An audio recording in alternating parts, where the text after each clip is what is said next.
饭有英文哦。订阅、按赞、开启小铃铛，叮叮叮，就不会错过大奖和最新最好看的最感一定。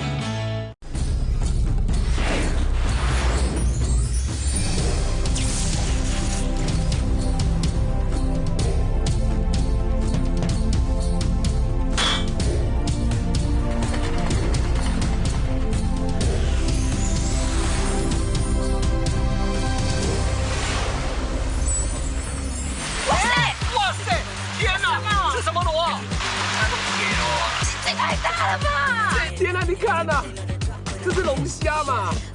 哇！你是在吃生肉是不是？你是兄弟们，吃饭啦！吃饭了！1小时，如果你们可以吃完，就是老板3000加8到3000。6000哦！哎，我本来没有那么爱钱的哦。哎，我爱钱的。我本来没有那么爱钱的哦。他不能逼我的哦。哎，先讲好，税内还税外？好大！我的天哪！我们一般都叫做帝王柚啦，你看，我可是比篮球还大颗，比你的头还大。天哪，这么大！你这个已经变比萨斜斜塔了，你的。老师说不可以这样子倒，老师他犯规。犯规，对罚站。我真的去罚站喽。不行，做完才能罚站。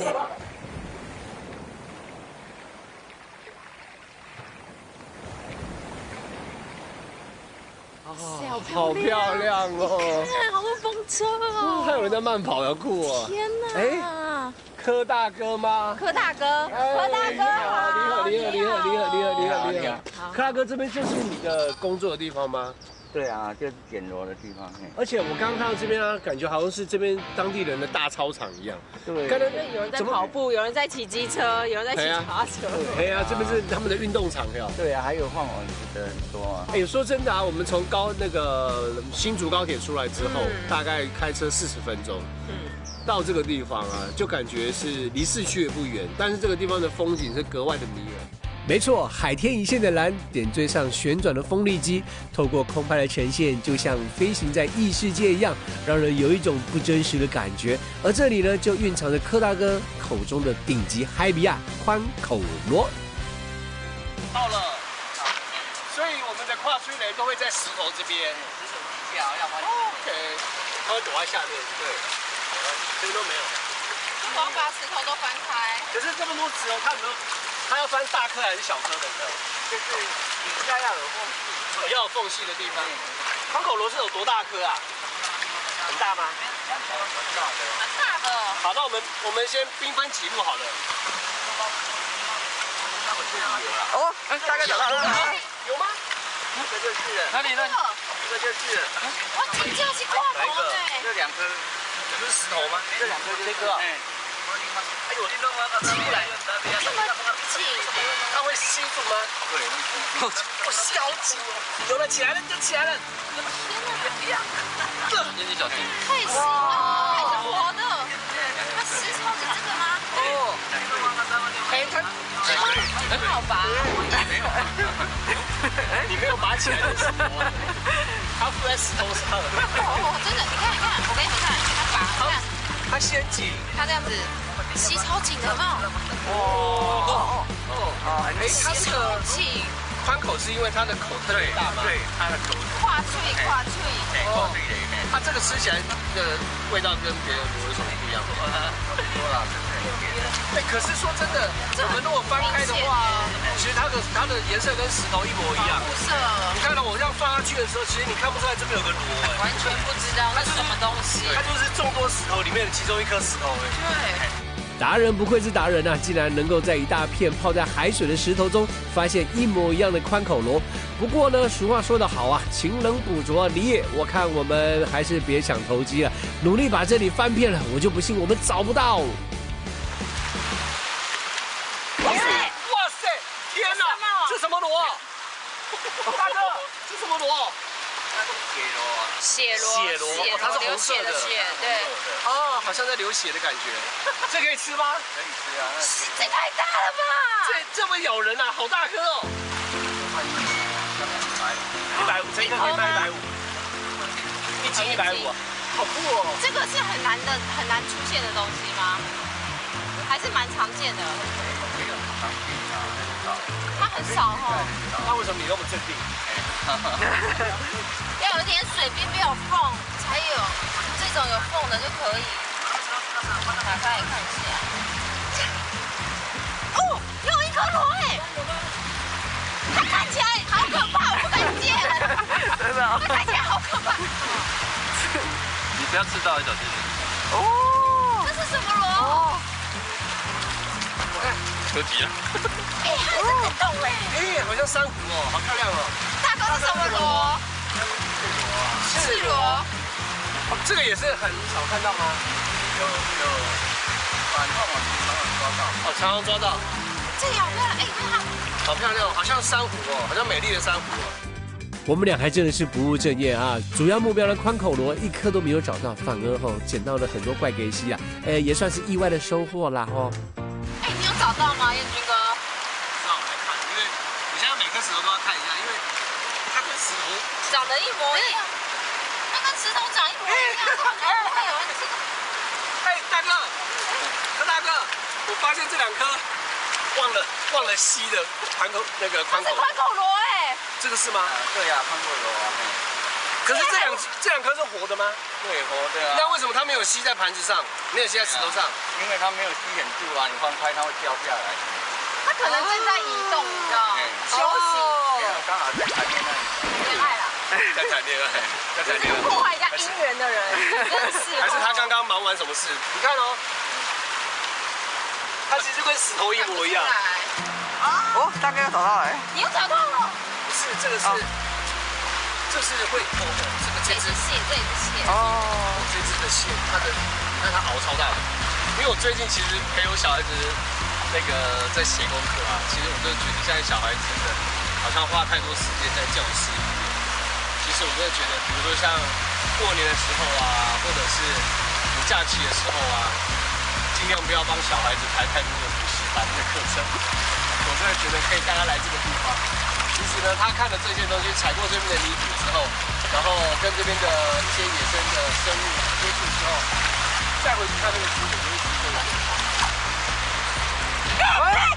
我吓我一跳！我想到什么东西？哎，它长得也太像石头了吧？哎，我找到了！我找到了！老天没有放弃我！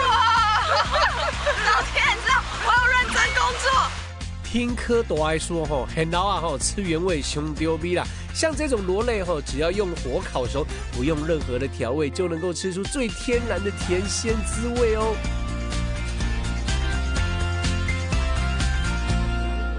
很烫，哇，哦，这可以直接一颗吃的，对不对？哦，可以直接。吃哦。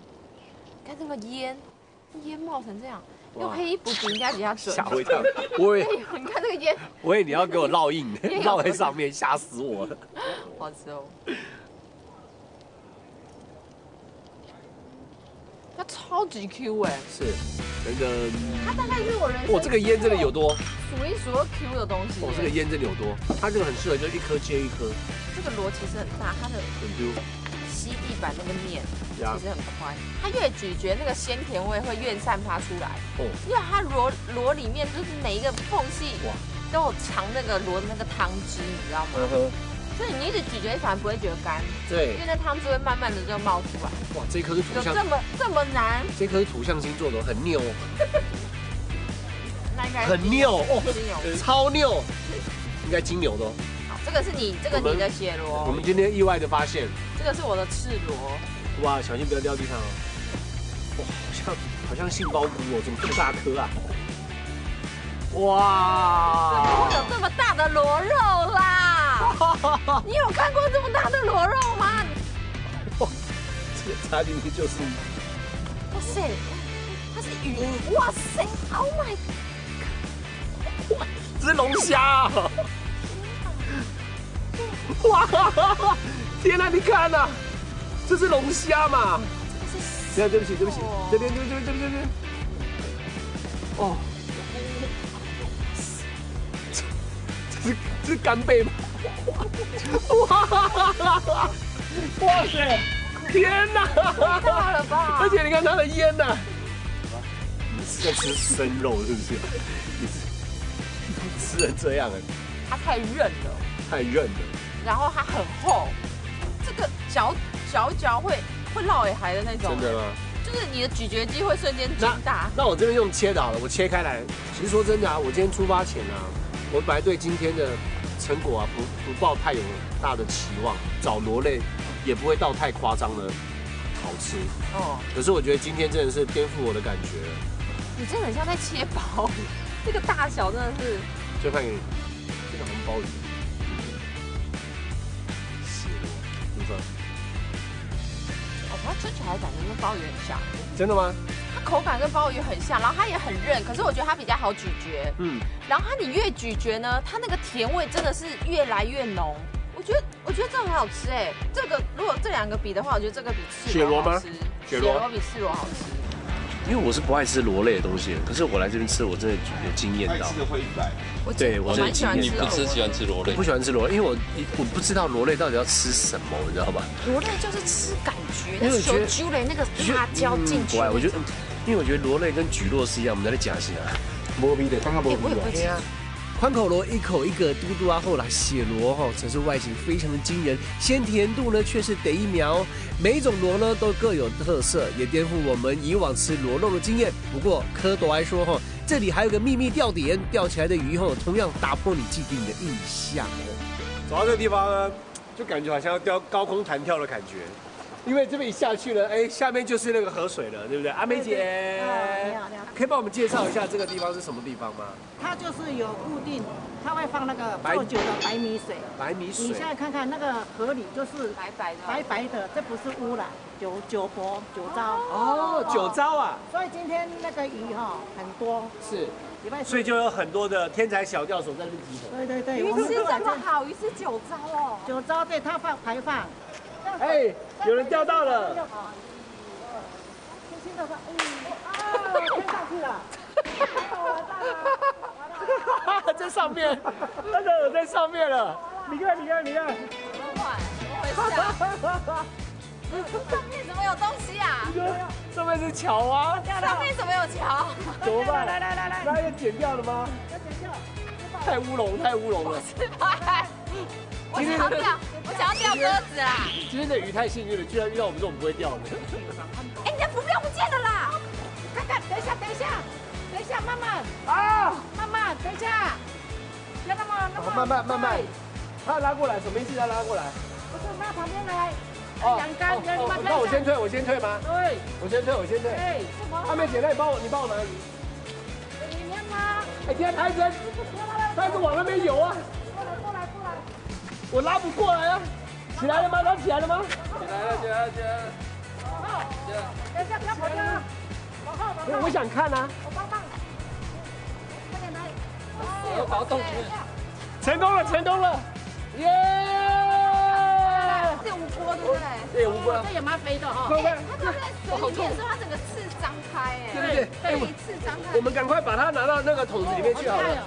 原来这里的无锅鱼哦，不但是半咸水，还专吃酒糟哦，也难怪啊。虽然钓点隐秘难寻呢，还是吸引很多的行家饕客上门。有，大哦！浮出水面了。我要怎么拉？往后退，对不对？往后退。你往上，小心不要再落桥上了。这不是水竿哦。完了，我先拉起来就好了吗？看这样，我来看鱼线。不要断掉，不要断掉。你再退，往上，再往上。开心了。我拿到了。哦，看，哇塞，好可怕哦！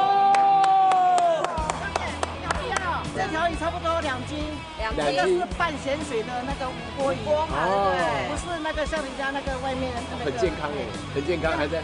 非常好吃。哇，而且好肥的感觉哦，哇！小姐你很厉害哦，拿掉你自己拿。哎，别，它会滑，它会跑下去。不掉下去，我觉得直接拿桶子，放桶子再拿。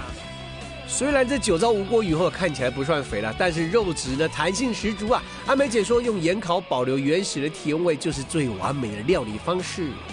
哎呦，他现在的装扮有点像那个在那个沙西米的老板。有日式料理，日式料理的老板娘，而且阿美姐还补妆了，补口红，是，跟刚刚在钓鱼有点不太一样。是，我们今天呢，这两条鱼一看就知道，这条是很离异的。对不对？你的比较大，我比较小。你的比较长。对，我们是用最新鲜的做法，就是上面抹盐就直接烤。对，盐烤。哦，这个肉质好嫩哦，一夹的就知道了。这个半咸水的，而且很清甜啊，原味的。怎么样？醉了吗？这条鱼可能有点酒精过量。它超。今天所钓的鱼就是今天而且9招的鱼。对，而且重点是它的口感很奇妙，它一下去是软嫩的，可是你在咀嚼的时候，你可以感受到它那个软 Q 是有点弹性的。然后这个鱼有够甜，哇，没有调味怎么会这么甜？它这个鱼的肉啊，我这样看起来我就觉得它是很水嫩的。哦。白皙，然后丰厚的感觉，然后那个水分很充足的感觉。都市没有这种无锅鱼可以吃，它吃起来很不像无锅，对不对？阿美姐，你有灌醉你来电哦？没有。嘿呀，那你叫你醉啊？它本身的那个，它那个油那个油脂啊，它那个鱼肉完全不干柴。无锅鱼好吃到，而且还没有味道呢，够没味啊，没土味啊，没有土味。没有土味。这个是半咸水的，不是池塘的锅鱼。它也算野生的，它是从那大海里面上来的。其实刚才我们涨潮才带进来的。其实我们刚看到那边的水质的时候，会觉得好像会有什么土味的感觉，脏的。对，但其实不是，那是白米水，不是脏。哦，你看这个嫩度。看，哇塞！哦，出水芙蓉哦，就是跟阿美姐一样出水芙蓉。哦，甜。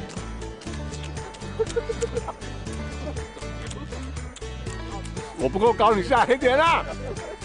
有没有那个声音？水嫩的感觉。哦，好水嫩的感觉哦。无锅鱼没有，无锅鱼算是我们很常吃到的鱼我们还可以这样一口接一口。哦，你说中秋烤肉就在这边掉啊！桥下那边要收钱的啦，收奖了，收门口那个费。我是门票，你是停车。收门票了。不夸张哦，要吃到这么鲜甜水嫩的无锅鱼吼，真的是呛死了！难怪人家说出外靠朋友，跟着在地人的咖包吼，准没错。你看哦，就连吃个午餐也有意外的收获哦。接下来这个地方呢，真的是大开我眼界，因为呢，听说呢。老板可以用1碗饭喂饱我们所有的人，真的。我们全部1、2、3、4、5、6、7个人最好再多叫3个人，叫10个人。哦，你的1碗饭可以喂饱10个人。你都还水盆呢？这个碗我给大家看一下，可以。超大的我想请问一下，这个碗是特制的吗？不是特制的啦，这个外面买得到，但是它数量不多啦。如果在 IKEA 的话，就是放在卫浴区了。卫浴区，一个婴儿可以在里面洗澡。真的，我们这边有一个大学嘛，那学生的生活费比较少，他们又想要吃肉，又想要吃饭，又想要吃的菜，是。但是这碗饭有10个人份，2块大碰肉，还有副菜，还有蛋。是。之前890，现在990。现在990，现在涨了100块，合理啦。小心！这天之宝不能破。这老板真的太狂了，实在无法想象到底要如何布置才能把这个比脸盆还要大的挖工塞进10个大人的分量。还要用碗装啊？要称10碗是不是？对，10碗。我3碗。不能跟他聊天，老板跟你聊天你会忘记了。以前我读北体旁边也没有这种餐厅。老实说有这种饮食会觉得很感恩。对，因为对小朋友来说真的是非常棒的一家店。6，那我可以如果今天来12个人，跟你说我要12人份嘛？吃完再来加。吃完可以再加。不要浪费，不要浪费。这算饭界的火锅了，辉哥啊。火锅都没那个大。火锅没那么大。没那个大。你很会耶，你这个煎的有点超回答最好吃了。所以这个是我们的午餐。大家的午餐我，们大家的午大家的午餐，大家的午餐，一个人一个人1小时，一个人1小时吃完就不用对钱。，然后还有3000块奖金。哇，那2个人半小时没有奖金，不用钱。那4个人15分钟吃完不用钱也不。用钱，怎么有点好胜心有点来了？你有办法吗？你应该不行，是我跟你，你应该不行。可以找别人吗？会加这个肉霸吗？卤肉会加我吗？会加一块很大的控肉。有控肉啊。哎，你这个小的不算什么嘛。你不要那么兴奋对啊，，我会加一块很大的。老板他今天认真想要来挑战呢，我想要拿3000啊。 3000是一个人哦，哎，你看这个饭有多少？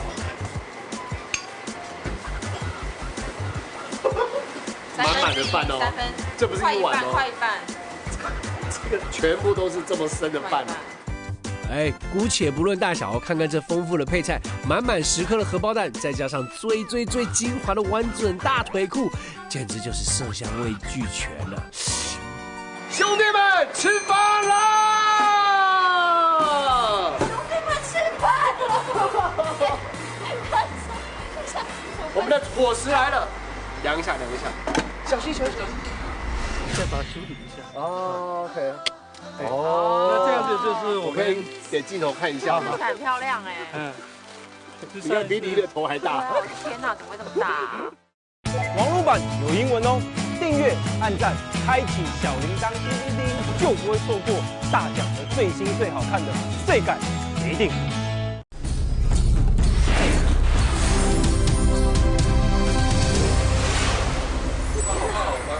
哇塞，这个已经快要绕一圈了，11.567，11.7公斤，11.7公斤。哎，老板，这个碗有几公斤？刚没称，没关系，我把它吃完就知道是有几公斤了。对，吃完就知道有几公斤了。怎么可能而且重点是你要搬这个碗，你还会先累一下，让自己更热，让自己更热。肌肉出来。哎呦！天哪，我这一口对他来说，我们汪洋中的一条鱼而已啊，这一口饭。看他这扣吧。用汤匙是直接可以戳下去。Oh my！ 看里面。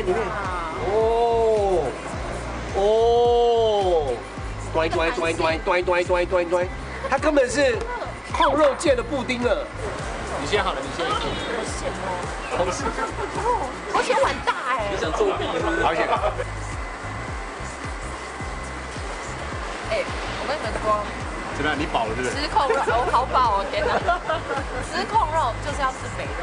啊，对，控没错肉的。肥肉是精髓。那它的肥肉呢，你一含进去之后，你碰到嘴巴的温度就真的融化，而且它融化之后，每一个油脂都包裹住那个饭粒。我觉得它就像在家里煮饭一样，嗯，荷包蛋、肉吧、控吧、豆干，这个就是我们家常菜。而且你看它这个蛋黄，哦，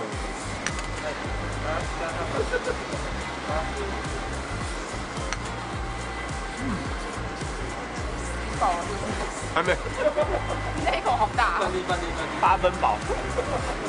它那个卤汁它是有点黏黏的感觉，再加上它的米粒，它米粒没有到，它老板是那个饭熟了之后，再让它焖一下下，所以你那个米心吃下去的时候，它那个米心还有点硬的感觉，然后还有那个米香的蒸汽，然后呢再加上它那个卤汁甜，然后再加上它的蛋黄再包下去的时候，哎，它有那种金黄色那种蛋液的那种感觉，非常非常好吃。我觉得这一碗饭其实有很多不同吃法，是你可以吃饭配笋丝，吃饭配那个什么肥肉，然后你等于中间你可能想换个口味，你再加蛋，然后把蛋黄弄破，对，然后你又是另外一种吃法，对不对？对，没错。就是整碗饭其实有很多变化，让你吃不无聊啊。就是你会感受到，就是全世界最难得拥有的东西就是简单，这个简单的力量是无限的强大。但是它的碗很不简单，对，它碗不简单。它的菜色就是家常菜色。真正吃下大哥的饭菜哦，才知道这碗巨无霸腿裤饭绝对不是哗众取宠的噱头，而是实实在在在为学生着想的创意哦。而这样默默为人群、为社区贡献的无名英雄，绝对不在少数。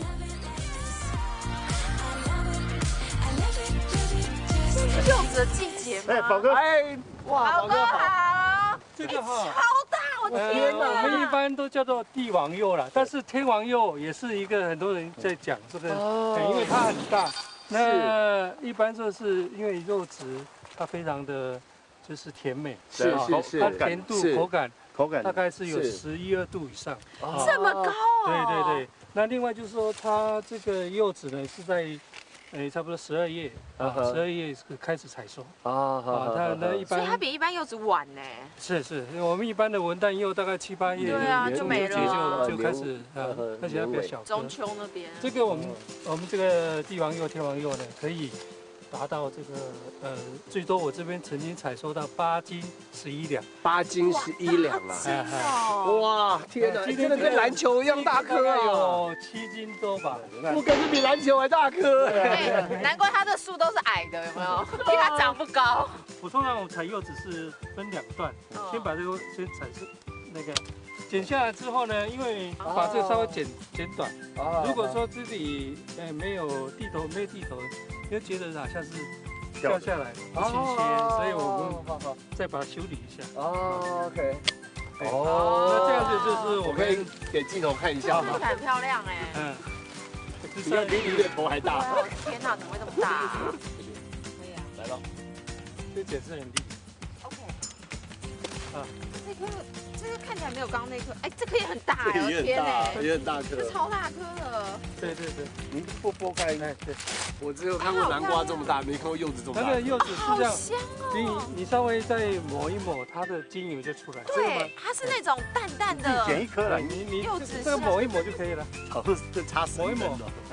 抹一抹，它精油就出来。说到咱们刘老师啊，相信大家都不陌生，他是北埔制作客家酸甘茶的高手。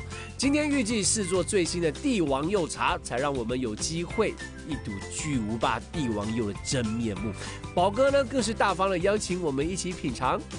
应该是说，我们这样的意思就是说，它水分已经在里面大概已经差不多很沉了 ，OK， 那种沉的感觉，OK，你因为所谓沉的感觉，就是你看起来这个柚子，你预估。大概只有5斤，就拿起来感觉不止5斤，这个就叫沉。我是从旁边啊，因为我蛮好奇，真的杀柚子要怎么杀？你看它在切的时候，那个柚子的那个水分都会喷出来，精油就喷出来了，很香，这片可以闻。啊，我岳母也是这样子剥完之后就可以放在小朋友的头上。我觉得女生戴比较漂亮。对。原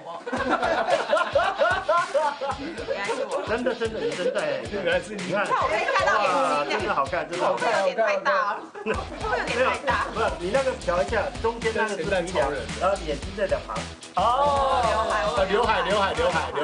花草间，刘海。天哪！这个肉你看，真的好大，真的好大。它这个果肉的长度快是我一个手指头长。什么感觉？打破你对柚子所有的既定印象。喷水啊，各位！你的鼻头上面已经有那个水珠了。它就是我说的那个很纯粹的那个水果味。因为它就是有柚子的一点点酸度，可有那个甜，然后水分有够多。我让你吃进去，你觉得你在喝柚子汁。好大的肉，真的好像啃鸡腿的感觉哦。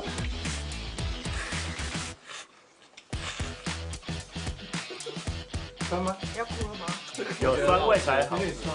它入口是有点酸酸的，酸完之后呢，到中间的时候已经会微甜。它的甜也不腻，很多太甜的东西吃到后来很腻，这个甜不腻，这个甜是微微的甜。它是清甜。你看这柚子的果肉一半有多大？这一半哦。我们以前吃的是一丝一丝的。这个米啊，这是干米。这个是大米耶。除了当季的帝王柚能够制茶，听老师说啊，来到北埔的水记社区，还有最传统的客家萝卜金钩子，同样呢也是必尝的菜色之一哦。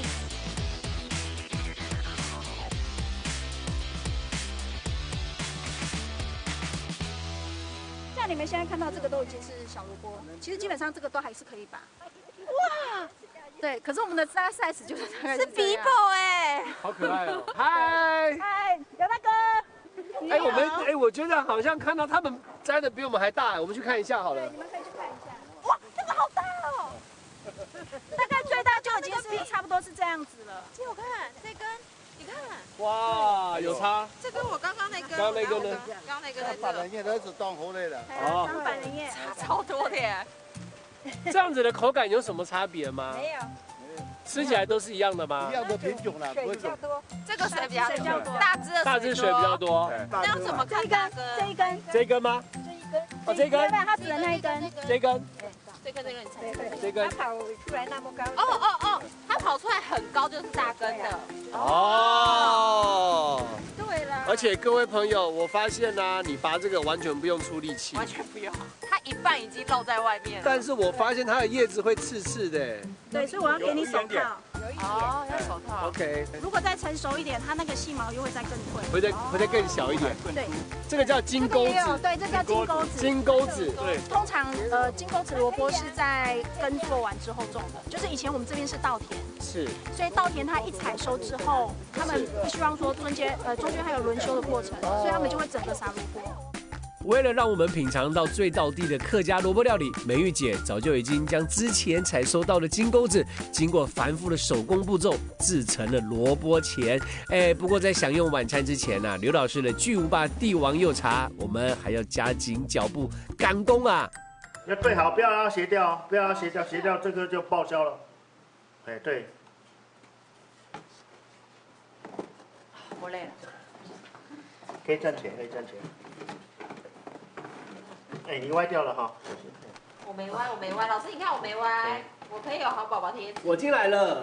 对对。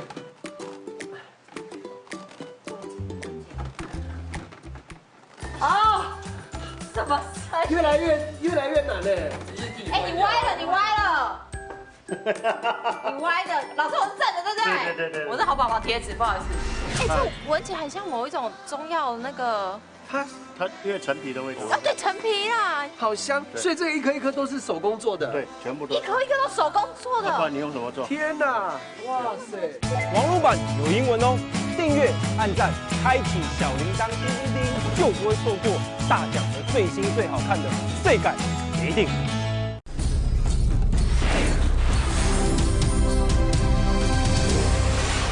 我这个已经变比萨比的斜塔了，真的。已经斜了。我要整个下去，对不对？你越来越厉害了，你看，这样声音很很过瘾，很疗愈。我想到了，我反过来压就可以了。你慢慢压，你给我压破了，你就再去裁一个回来。来，那老师你帮我扶，给大家看看本班考试第1名的作品。哇，好厉害哟！第1名。来，我们把它拿起来。好，把它。反向转就可以拿起来。还反向。所以现在没有人理我了。不好意思，这位吊车尾可以帮我扶到柚子吗？我要反向转。好。哎，你帮我反向转好了，我帮你扶着。你这样转反向转。我现在反向吗？对，你帮我转起来。哦，插进去。哦，柚子哦。哇，变凤梨了。变凤梨了。啊，你那个想办法解决你的问题，不要不得而言其他。我想把它带回去研究一下，我跟你讲，老师挖出来就是这样子。那我这样用挖的了吗？师傅的功力。你要慢慢挖，皮不可以挖破。现在挖破皮，这颗就等于爆炸。挖破皮什么意思？就是穿过去是吗？不管穿过去后，上面口都可能会破。真假？那我还是不要碰好了，太危险了。有这么混的吗？不是混，我想跟大家讲，它这镰刀啊，它下去的幅度刚好是跟这个柚子的弯度是一样的。如果稍微直一点就破掉了，如果不够弯的话，其实也挖不到。所以这个弯度是刚刚好的弯度。这就是我们挖出来的柚子。为什么你看起来好像很咸啊？很咸吗？你看起来，因为它刚才是用我挖的那一个，所以那个后续就很好挖。也这么好挖？这前面这2个，因为我们分工嘛，分工。什么分工？你根本就，我们这个，因为我们这个头没有挖好，后面就很难挖。听老师说哈，为了开发帝王柚茶，他还特别请桃园的铁匠老塞哈，开发专门挖出果肉的柚子刀了，也难怪呢，使用起来呢非常的顺手。更为了创造新的口味呢，在内料中呢加入了后山自种的油菊，增加香气，充分混合之后呢，再塞入原本的果壳里，太厉害了。你要帮我检查一下吗？这样是好的吗？你左右边就虚的。你的左右2边都是。你这个人啊，太虚了，你虚实的你。好，那我再压紧一点好了。我是能虚能伸，有这个话吗？我是能实能虚。老师，我觉得我已经没有空间再紧了。老师说不可以这样子倒。这样倒是吗？老师他犯规。好，犯规注意罚站。我真的去罚站了。不行，做完才能罚站，做完才罚站。先罚站再那个。现在感觉的重量，就是说我们这颗柚子拿回来的时候大概7斤左右。那你现在抱起来感觉有没有超过7斤？有，这会打这个人会打昏的。对，抱起来看，好重，超重。他现在很像那10斤以上健身房的药球，还有铅球。对，越来越重了。好，接下来我们来绑绳哦。这个绳子，因为我们开发很多新的口味，每种口味都不一样。那因为上面也没办法写字。写完字也看不到，所以我们的方法就是结绳记事。结绳记事，我打2个草结。是草结。我这个草结这样对你们讲对不对？不会，我会。老师，你看我打好了。老师，我是这样子吗？是这样吗？那不是。这草结吧？那是一个。那我这样对吗？我本来说要打2个。那我再打一个。我们打一个草结好，就打一个草结。好，打一个草结，要做记号。我打2个。不要了，1个就好，是统一的。你怎么这么反复？不是。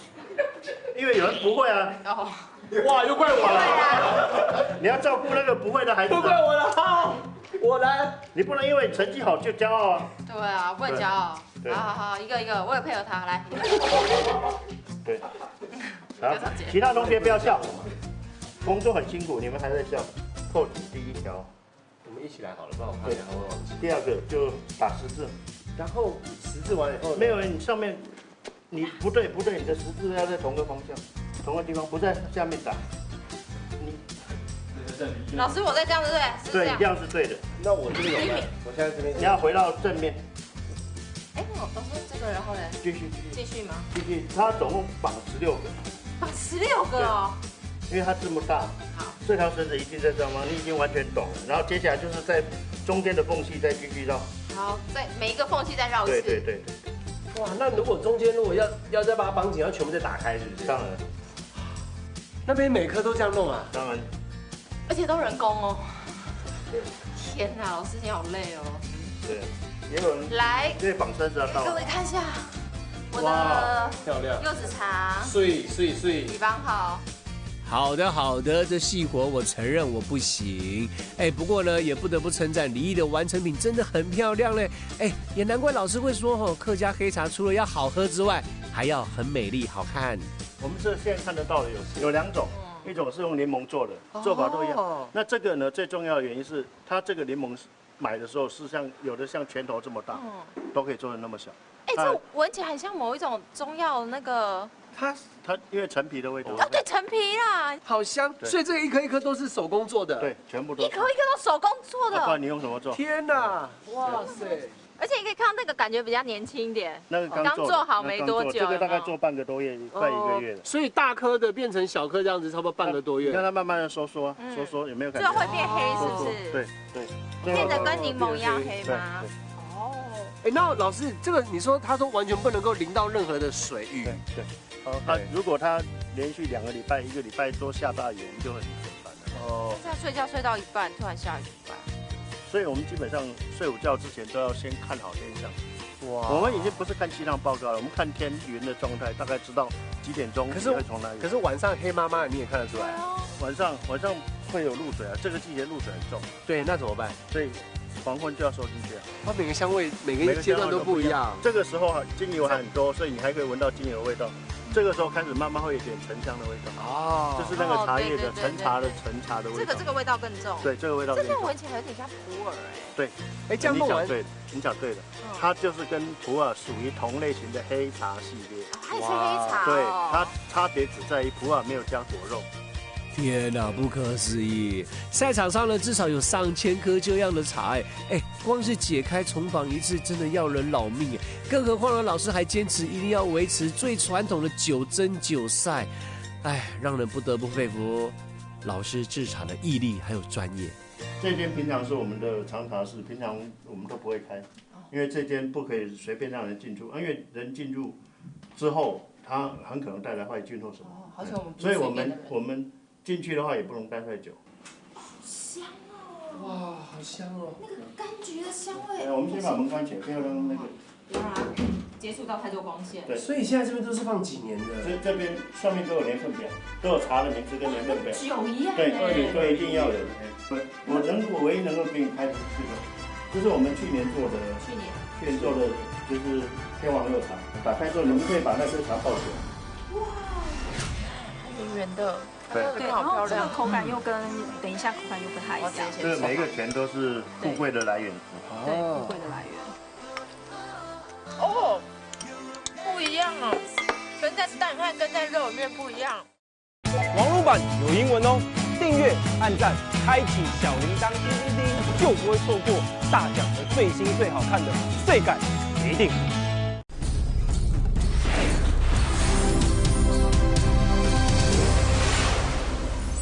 我拿出来。这是天王六茶。而且你看绳子已经有点松掉，代表它会越缩越小颗。而且它绳子整个都已经变成褐色了，都是茶。这就是我们做的，然后放了1年之后变这样。这颗去年是6斤半，今年我们都7斤半以上。这样子拿轻很多，你看，跟我们刚刚装。因为我们那里面还有很多水分，那个对。首度开放藏茶室，才知道经过9蒸9晒的客家黑茶，还要经过3年的陈放，等于要喝到自己制作的茶，最快也是3年之后。哎，这个价值真的是太无价了。然后这里是萝卜前汤，那我们是使用的是3层肉的部分，然后还有排骨下去熬的。那其实，在客家人的那个传统节庆，在早期的时候，传统节庆会喝这一锅汤，就是希望能够赚的钵满钱满。钵满这样子。我们今天有一种提早团圆的，对，那个提早。然后要这个3层肉，等一下可以沾起酱。它圆圆的，对，然后这个口感又跟等一下口感又不太一样。这个每一个全都是富贵的来源。对，富贵的来源。哦，不一样哦，跟在蛋和跟在肉里面不一样。是。它脆，可是软脆，是，而且它是完全吸收汤汁的脆度。哦，它咬下去之后会变成有点甜甜的，那个辣度它就完全变了，它变成汤的甜了。真的，金钩子真的是太伟大了。它放在汤里面呢，它会把它原来的味道褪去，留在汤底里，然后呢，它会留下口感，让我们去享受。这个代表多少钱啊？看你们吃的话，这它有代表。看个人定义啊，如果是我们家的话，就要1块。那如果在郭台铭家，应该就是1万美金。那我要多吃一点。这个就是代表财富。我可以试试看吗？它像菜脯洗尽铅华的味道。哇塞，菜脯洗尽铅华，因为菜脯知道这味道。因为菜脯的味道其实蛮重的，但是它经过千锤百炼，洗尽铅华之后，它会有出家的菜脯，只剩下一股淡淡的味道，但是你可以感觉到它底蕴是很强的。好惊艳啊！原本以为只是简单的萝卜料理，没想到在徐妈妈的巧手之下，创造出了萝卜版的满汉全席，再搭配老师慢火细煮的酸甘茶，让人有一种满满的团圆幸福感哎。它闻的味道其实就已经蛮浓郁了，然后我觉得是柑橘类的味道居多，茶味在后面。我好专业哦！哎，我觉得很奇妙哎，因为我觉得它闻起来的那个柑橘类的香味比喝起来要浓一点。它喝起来之后呢，一喝进去酸在前面一点点，有一点酸，可是吞下去之后，就是那个茶香会停留在你的这个嘴巴和喉头那边。对对对，它反而喝的时候，那个柑橘类是香气，并不是那个什么喝起来的味道。我觉得这个杯子很好，因为茶一放进去之后啊。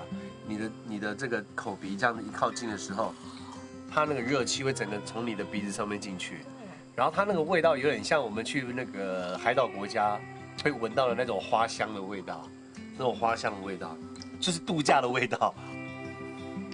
这茶适合多喝一点，因为等一下再喝，你的喉韵里面全部是茶。对，它的茶香可以停留在喉韵和嘴巴很久，而且很深。它停得很深。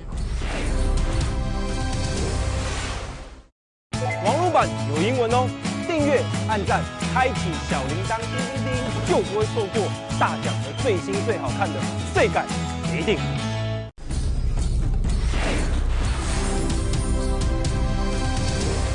然后喝下去是那种暖是那个暖是整个包住你喉咙的那种暖，超适合冬天如果喝的话，对，它可以持续保温的那种感觉，而且到稍晚一点的会到你的肺，对，它会慢慢这样下去。我现在已经到这边了，对，然后到时候会暖胃。哦，今天好荣幸跟老师一起视察，会有甜味耶。那个因为我现在甜味干有点回甘，舌头停留在舌头上面，那个回甘非常明显。那个跟你喝到的糖的甜味完全不一样，自然的回甘。对，你吞下去之后，它是突然慢慢出现的。然后你有没有发现你开始流口水？会。看到这一桌不流口水也很难。不，你现在嘴巴里那个就是所谓的那个有点酸，所以分泌口水。对。在美玉姐还有刘老师的带领之下呢，让我们有机会认识了最代表客家人勤奋简朴的酸甘茶，还有金钩子，更深深的体会到，无论山海百味再怎么迷人，食物终究也只是食物。唯有结合情感还有文化，才能够让各地独有的生活经验得到世代的传承。